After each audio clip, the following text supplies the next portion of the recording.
If you're interested in finding cheap homes in Ontario, California, I'm going to share with you some ideas and some tips that might work for you if you're looking for a cheap home in our area. There are 3 zip codes that consist of the city, and each zip code has its average price. Now, there's the most expensive one, there's the least expensive ones, and then you can decide which neighborhood you want to go into. So that's one of the most basic ways. I want to live in Ontario, let me find where they're selling the cheapest homes. And that's the easy way to do it. Another way to do it, second way, is to, when you're doing your home search, you're probably going to find there's some homes that have been sitting on the market for some time. And you can find out what the average days on market is by looking at a certain website. I use Rocket Homes. It has nice graphics and it tells you what's the average rate. It's free. Check it out. It's it gives you a lot of information on that. Then when you go on your whatever portals you're using, whether it be Zillow, Redfin, or if your real estate agent sending you this information, you can see how many days on market. Anything above the average, they may be willing to do a deal. They may be able to give concessions, help with closing costs, things like that. So you might be able to save some money that way. Another way to find a cheap home in the area is to find fixer-uppers, ugly homes. Now, it's cheap in price, but you're gonna have, when you buy it, you're gonna have to put some money into it to personalize it and make it your own.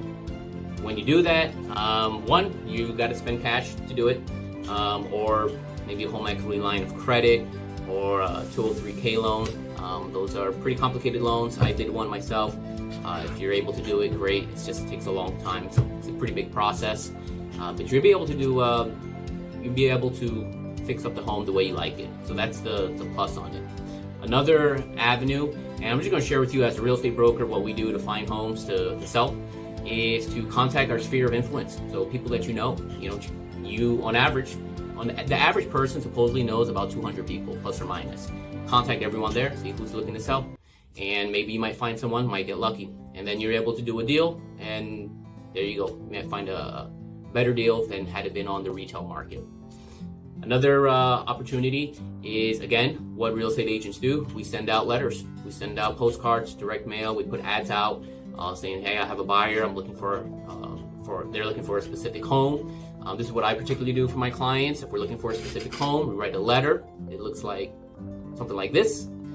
And it's able to give you, and it says like, I have a client. They're looking for a home like this. We narrow it down. We pull a report from title. Our title companies give us a report, how many bedrooms, how many baths. We narrow down to the areas. We get a specific type of home, and we mail out these letters. And within a few months, if we're lucky enough, we might get a few phone calls that say, hey, I just got your letter. What is it that you want to pay for my home? Of course, we got to go see it, and then we have to make sure that it is what our client's looking for. And then that's how we're able to put some deals together. Now you can do that, but you would say it yourself. Hey, my name is Oscar. I'm personally looking for a home. I'm not a real estate agent. I'm not a broker. If you're not, if you are, you can say it anyway. But I'm looking to pay market value, which probably you want to pay market value, or you're willing to pay, or you can give them something else. Another offer is you give them, I'll give you time to move. We can close on your own time frame. Willing to buy it as is. Things like that. You kind of want to entice them.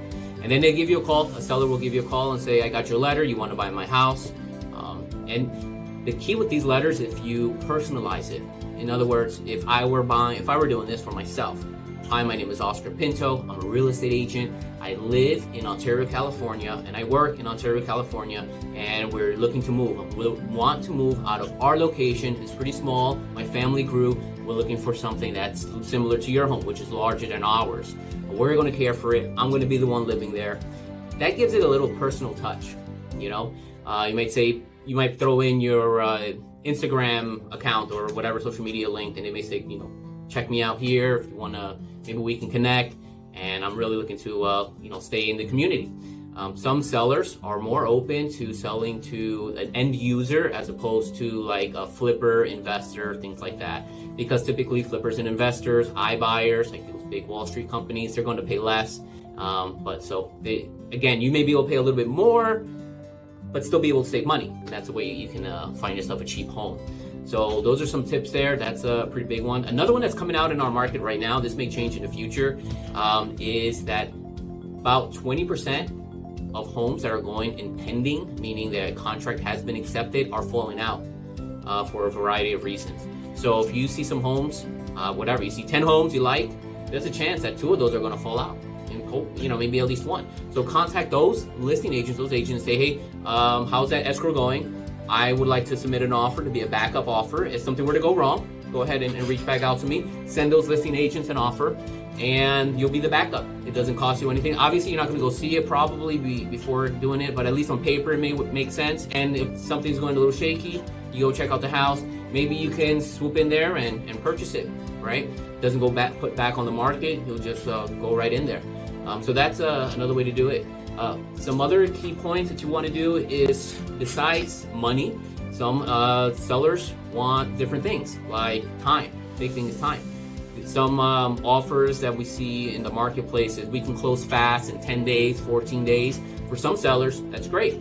For others, that might put a little too much pressure on them. So they may want to think to themselves, yeah, I don't want to call this person. They want to close in 14 days. I really need like 30, 45, 60 days so I can find my next house. Well, what if you were to offer, I'm willing to close on your time frame within 14 days to 6 months to 1 year, whatever it is, whatever you're comfortable with, right? Whatever you guys can come to agree with. That may relieve the seller's pressure and say, okay, well, thanks. I don't have to rush out of here, because making a move is a pretty big deal. No one wants to feel pressured in doing it, this whole transaction. So those are some tips when you're sending out those letters or postcards, whatever you want to do. And again, that's what some real estate agents do on our side. Another thing is, we also subscribe to what's called an expired marketing list. And I believe you can do this yourself. There's a company called RedX, and they will give you the name and phone numbers. And you can call these people and say, hey, look, I'm not a real estate agent. I personally want to buy it. And you call all these people. And these people were, these families or owners were, these owners were on the market. They decided not to sell their house or couldn't sell it, whatever the reason is. They may still be open to doing it. They may not be wanting to put it back on the market with another agent. But if you're calling them directly and saying, I like your house, it may work for me. I'm an end buyer. I'm willing to pay, maybe what they're asking. Possibly you have to go see it, right? And then you go check it out, see if you can put a deal together there.